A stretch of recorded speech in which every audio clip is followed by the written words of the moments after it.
예수님의 십자가를 억지로 지어라는 말씀으로 함께 은혜 나누기 원합니다.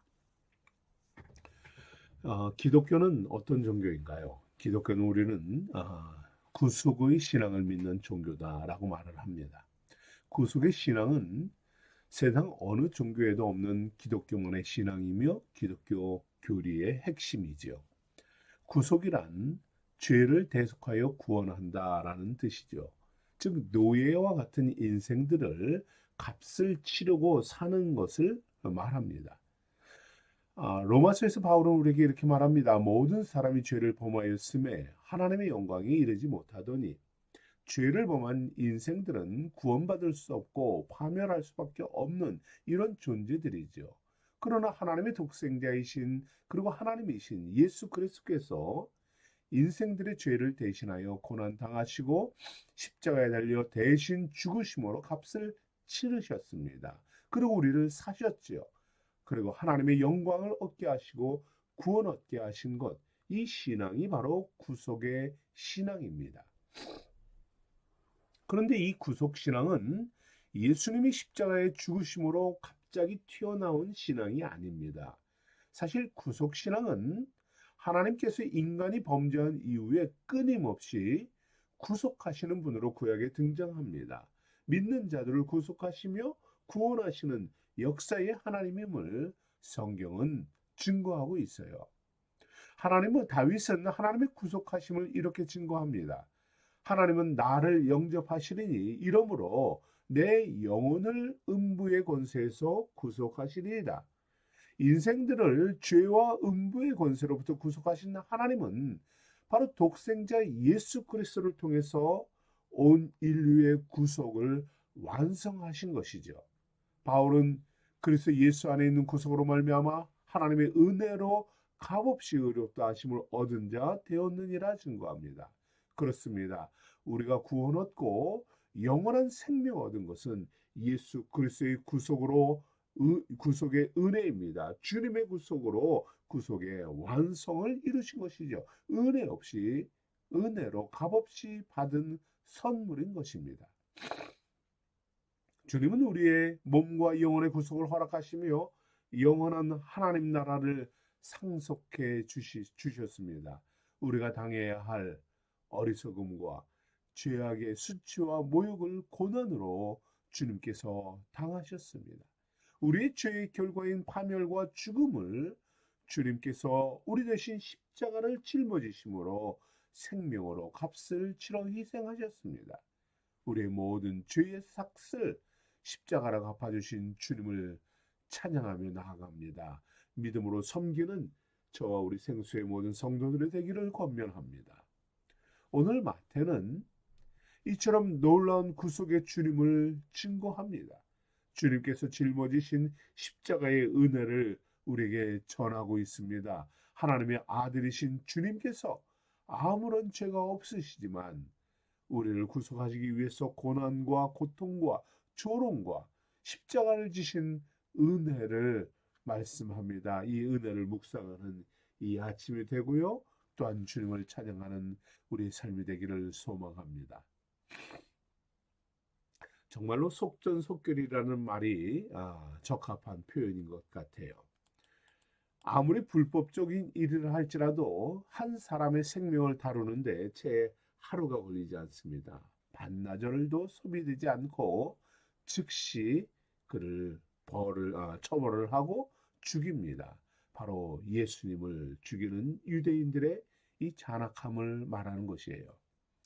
예수님께서 겟세마네 동산에서 밤새도록 기도하시다가 새벽에 붙잡히십니다. 사형을 결의한 제사장 무리와 사내들인 공의원들은 주님께 신성모독이라는 죄명을 뒤집어 씌우지요. 그리고 합법적인 처형을 위해서 빌라도의 법정으로 끌고 갑니다. 이 종교인들 앞에서 주님은 이사야의 예언대로 침묵하십니다. 그가 곤욕을 당하여 괴로울 때에도 그 입을 열지 아니하였으며 마치 도수장에 끌려가는 어린 양과 털 깎는 자 앞에 잠잠한 양같이 그 입을 열지 아니하였도다.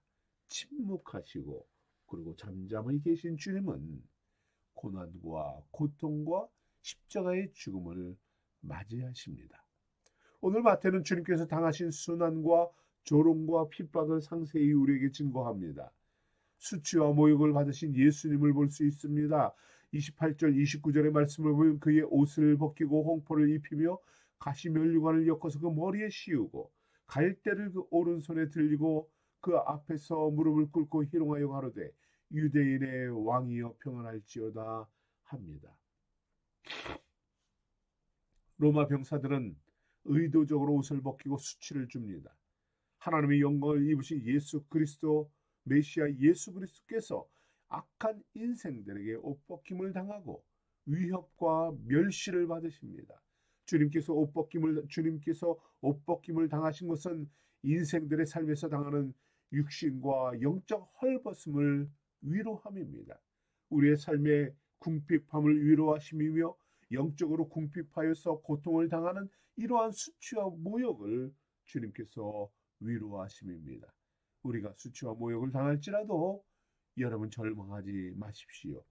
위로자 주님께서 먼저 고난을 당하시고 수치를 당하시고 우리와 함께 하심을 말씀하고 있습니다. 무엇보다 주님은 성도들이 믿음 때문에 당하게 되는 이 수치와 모욕을 먼저 받으셨습니다. 우리가 겪게 될 육신적인 고통들, 정신적, 영적인 헐벗음과 수치를 이겨나가도록 힘주시는 분임을 믿으시기 바랍니다. 삶의 수치와 모욕을 당할지라도 더욱 굳은 믿음으로 나아갑시다. 힘과 담대함을 주시는 주님을 바라보는 성도들이 되기를 소망합니다. 오늘 주님께서 당하신 또 다른 고통을 말합니다. 메시아 되심을 조롱하며 송두리째 부정당하는 고난을 당하십니다. 주님께 로마 병사들은 왕의 홍포를 입힙니다. 손에 갈대를 들게 하고 머리에 가시면류관을 씌우고 희롱하며 조롱합니다. 메시아이시며 만왕의 왕이신 주님은 주님을 분별하지 못하고 부정하고 조롱하는 자들의 이 수치와 모욕을 그대로 부정당하십니다. 바로 죄인인 저와 여러분을 위해서 주님께서 메시아 되심과 왕 되심을 부정당하는 것이지요. 특히 머리에는 영광과 권세를 상징하는 왕관이 아니라 머리를 파고들며 핏방울을 흘리게 하는 고통의 가시면류관을 쓰십니다. 하나님의 독생자가 겪어서는 안 되는 바로 그러한 수치와 고난을 겪으십니다. 우리를 향한 주님의 사랑의 마음입니다. 사랑 때문에 주님께서 세상에서 부정당하십니다. 버림받으십니다. 고난과 죽임을 당하십니다. 송두리째 메시아의 심을 부정당하고 계시는 것입니다. 사랑하는 성도 여러분, 주님의 구속의 은혜로 우리가 살게 되었음에 감사합니다. 삶에서 고되고 병들고 지치고 외면당할지라도 예수 그리스도의 가시면류관을 우리가 기억하기 원합니다. 우리를 위해 고통당하신 주님의 사랑을 묵상하며 위로 얻는 우리 성도들 되기를 권면합니다. 무엇보다 구속의 은혜를 깨닫고 우리에게 맡겨진 사명을 감당하기 원합니다. 주의 나라를 세워가는 여러분을 위해서 영광의 면류관을 예비하신 주님을 바라보는 믿음으로 승리하는 성도들 되기를 축복합니다. 주님께서 또한 모욕을 당하십니다. 30절 31절에 이렇게 말씀합니다. 그에게 침뱉고 갈대를 빼앗아 그의 머리를 치더라. 희롱을 당한 후 홍포를 벗기고 도로 그의 옷을 입혀 십자가에 못 박으려고 끌고 나가니라. 사람에게 침을 뱉는다는 것은 그를 모욕하는 행위죠. 상대방의 인격과 존엄성을 멸시하는 것입니다. 다시는 사람 취급하지 않겠다는 경멸의 행동입니다. 그런데 이런 모욕을 예수 그리스도에게 행합니다. 수치스러움을 느끼게 합니다. 예수의 머리를 치며 희롱하며 조롱합니다. 침을 뱉습니다. 주님께서 당하신 조롱과 모욕 침뱉음은 바로 우리가 당해야 할 것이지요. 우리를 위한 것입니다. 성도들의 삶에서 여러분, 우리도 얼마나 많은 모욕과 조롱을 당할 때가 있습니까? 아무런 잘못이 없음에도 심지어 잘못하여서 당할지라도 그 모든 것들을 대신 당하신 것입니다. 잘못이 없을 때 신앙 때문에 또한 납득하기 어려운 부당하고 억울한 모욕을 당할 때 여러분 이런 상황에 여러분은 이런 어떻게 그것을 헤쳐나갑니까?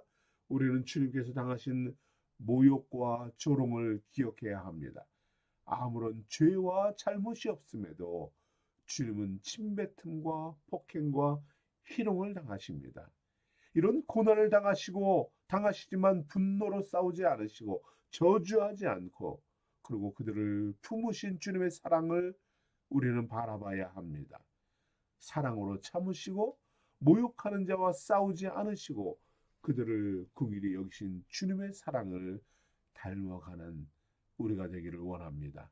주님과 같이 사랑으로 품으시고 관용을 베푸는 그러한 성도들 되기를 원합니다. 주님처럼 사랑으로 범죄자를 부끄럽게 하시며 주님의 존귀와 영광의 상급을 바라보는 믿음의 성도들 되기를 권합니다. 모든 수치와 조롱과 모욕을 당하신 주님은 골고다 언덕 위에 십자가의 형벌을 받으십니다. 주님께서 십자가를 지신 이유가 무엇인가요? 로마 병사들에게 당하였던 모든 조롱과 수치, 이것을 직접 짊어지기 위함입니다. 고난의 자리로 직접 나아가심이죠. 구속의 은혜를 주시기 위함입니다. 십자가를 바라보는 사람들은 더욱 주님을 조롱하며 모욕합니다. 39절에서 40절의 말씀을 보면 지나가는 자들은 자기 머리를 흔들며 예수를 모욕하여 가로되 성전을 헐고 사흘에 짓는 자여 내가 만일 하나님의 아들이오든 자기를 구원하고 십자가에서 내려오라 조롱합니다. 십자가의 죽음을 결의한 종교인들도 한결같이 주님을 희롱하며 모욕합니다. 함께 희롱하여 가로되 저가 남은 구원하였으되 자기는 구원할 수 없도다. 저가 이스라엘의 왕이로다. 지금 십자가에서 내려올지어라. 그러면 우리가 믿겠노라. 주님의 십자가 앞에 옆에 매달려 죽어가는 강도들조차 주님을 유혹하며 저주합니다. 주님께서 이처럼 모욕과 조롱과 저주의 십자가를 짊어지신 이유가 무엇인가요? 이사야는 우리의 허물과 죄악 때문이다 증거합니다. 그가 찔림은 우리의 허물을 인하며 그가 상함은 우리의 죄악을 인함이라. 그가 징계를 받음으로 우리가 평화를 누리고 그가 채찍에 맞음으로 우리가 나음을 입었도다. 주님께서 찔리시고 허물당하시고 주님께서 징계받으심은 바로 우리의 죄악과 우리를 위함이다 말씀합니다. 우리에게 평화를 주시고 우리에게 나음을 주시기 위함이다 하십니다. 우리가 당해야 할 십자가의 죽음과 수치, 모욕을 주님께서 대신 짊어지신 것입니다. 구속의 은혜를 주시기 위해서 주님께서 직접 우리를 위해서 우리 대신 고난 당하시고 죽어지신 것이죠. 이렇게 질고를 짊어지고 고통을 당하신 것은 우리를 온전히 회복하기 위함입니다. 죄를 범죄함으로 멸망받고 저주받은 죽임을 당해야 할 자가 바로 우리들임에도 불구하고 우리를 하나님과 화목시켜 주시고 평화를 주시고 구원 얻는 자로 소망 주시고 소망 가운데 살게 하심입니다. 영원한 하나님의 나라를 상속하는 구원의 은혜 주시는 주님이십니다. 여러분 이 주님을 찬양하기 원합니다. 이 주님을 바라보기를 원합니다. 우리의 삶의 어떠한 고난과 상황 속에서도 우리를 대신 구속하신 죽어주신 고난당하신 주님을 바라보며 믿음으로 나아가는 성도 되기를 권면합니다. 사랑하는 성도 여러분, 주님의 십자가를 바라보십시다. 십자가에 못 박힌 주님의 모습이 나의 모습이어야 함을 기억하시기 바랍니다. 내가 형벌을 받아야 하고 내가 죽어야 하는 그 자리에 주님께서 대신 죽으셨습니다. 우리를 살리시고 우리를 회복시키시고 우리에게 생명 주시고 구원하신 주님의 십자가를 바라보는 저와 여러분 되기를 권합니다. 주님께서 짊어지신 십자가를 마음에 품고 주님을 바라보며 동행합시다. 주님은 십자가의 은혜로 생명 얻은 성도들에게 자기를 부인하고 자기 십자가를 지고 나를 쫓으라 말씀합니다. 주님의 십자가를 나의 십자가로 삼아야 합니다. 주님의 은혜를 품고 사는 성도가 되어야 합니다. 주님과 같은 사랑의 마음으로 살아야 하는 것이죠. 그 사랑을 또한 전하는 자들 되기를 원합니다. 십자가는 주님의 사랑입니다. 무한하고 넘치는 사랑이 증거가 되고 나누는 삶이 되기를 원합니다. 전하는 삶이 되기를 원합니다. 그와 같이 살아가는 저 여러분 되기를 원합니다. 주님의 십자가 사랑이 저 여러분의 삶과 가정과 인생과 비전을 덮는 풍성함이 되기를 소망합니다. 주님의 사랑이 우리를 덮고 우리를 인도하며 그 사랑 안에서 살도록 역사하심을 믿으시기 바랍니다. 일생 주님의 십자가를 묵상하며 크신 사랑을 품고 깊이를 깨달아 나아가는 믿음의 성도들 되기를 소망합니다. 십자가의 사랑으로 살아가려는 우리 생수의 성도들에게 주님께서 이 세상에 무엇과도 비교할 수 없는 기쁨과 평강을 주시기를 축복합니다. 우리 함께 기도하겠습니다.